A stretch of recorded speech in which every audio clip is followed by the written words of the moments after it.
नमस्कार। अच्छा, राजस्थान का नाम सुनते ही दिमाग में क्या आता है?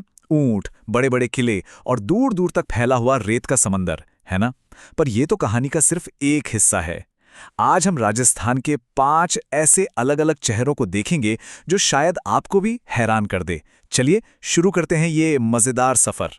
तो सबसे पहला और सबसे बड़ा सवाल, क्या पूरा राजस्थान सिर्फ एक रेगिस्तान है? ज्यादातर लोगों को तो यही लगता है, लेकिन इसका जवाब आपको चौंका सकता है। चलिए इस आम सोच को तोड़ते हैं और असली राजस्थान को करीब से जानते हैं। तो चलिए राजस्थान के एक अनोखे टूर पर निकलते हैं। ये हैं हमारे 5 स्टॉप्स। सबसे पहले हम चलेंगे रेत के विशाल समंदर में। फिर हम मिलेंगे पत्थरों की एक पुरानी दीवार से। उसके बाद हम खोजेंगे एक हरी भरी भोजन की टोकरी। फिर हम देखेंगे काली मिट्टी की जमीन। और आखिर में हम पहुंचेंगे नदियों के खेल के मैदान में। तैयार हैं इस एडवेंचर के लिए? और ये रहा हमारा पहला पड़ाव, रेत का विशाल समंदर, यानी कि मशहूर थार मरुस्थल। ये राजस्थान का वो चेहरा है जिसे हम सब पहचानते हैं, लेकिन क्या ये पता है कि ये राज्य का कितना बड़ा हिस्सा है? चलिए पता लगाते हैं।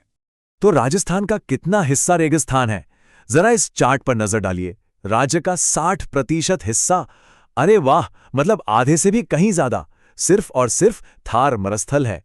सोच के देखिए ये कितना बड़ा इलाका होगा। तो यहां जिंदगी कैसी होती होगी, जरा सोचिए। जहां तक नजर जाए बस रेत के बड़े बड़े टीले, जिन्हें वहां के लोग धोरे कहते हैं। बारिश तो साल भर में ना के बराबर होती है, और गर्मियों में लू नाम की गर्म हवाएं चलती हैं। उफ। लेकिन इतनी मुश्किलों के बाद भी खैर खेजड़ी और रोहिड़ा जैसे पेड़ पौधे हिम्मत से खड़े रहते हैं। कमाल है ना? चलिए अब रेगिस्तान से निकलकर आगे बढ़ते हैं। हमारा दूसरा पड़ाव है पहाड़ों की एक लंबी, बहुत लंबी कतार, जिसे हम कहते हैं अरावली पर्वत श्रृंखला। ये पहाड़ एक दीवार की तरह पूरे राजस्थान के बीच से गुजरते हैं और सब कुछ बदल देते हैं। अच्छा, अरावली की सबसे दिलचस्प बात पता है क्या है? ये पहाड़ों की लाइन एक जादुई दीवार की तरह काम करती है, जो बारिश वाले बादलों को रोक लेती है। इसी वजह से इसके एक तरफ यानी पूरब में खूब बारिश होती है, पर दूसरी तरफ यानी पश्चिम तक बादल पहुंच ही नहीं पाते, और वहां बन जाता है रेगिस्तान। इसीलिए इसे राजस्थान की वाटर डिवाइडर लाइन भी कहते हैं। और इस पहाड़ों की लाइन में सबसे ऊंची चोटी कौन सी है और कितनी ऊंची है? ये है पूरे 1722 मीटर ऊंची। इसका नाम है गुरु शिखर, जो माउंट आबू में है। सोचकर देखिए इतनी ऊंचाई से नजारा कैसा दिखता होगा। हमारा तीसरा पड़ाव रेगिस्तान से एकदम उल्टा है, बिल्कुल अलग। अब हम आ गए हैं हरी भरी जमीन पर, नदियों के मैदान में, यानी पूर्वी मैदान। ये वो इलाका है जिसे अरावली का आशीर्वाद मिला है। तो देखिए इन दोनों इलाकों में कितना ज्यादा फर्क है। एक तरफ रेत ही रेत और कांटे वाले पौधे, और दूसरी तरफ नदियों से आई हुई उपजाऊ जलोढ़ मिट्टी।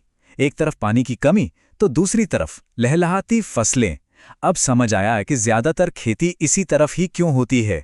यहाँ चंबल और बनास जैसी बड़ी बड़ी नदियां बहती हैं, जो इस जमीन को सुपर फर्टाइल बना देती हैं, और इसीलिए इस जगह को प्यार से कहते हैं राजस्थान की भोजन की टोकरी।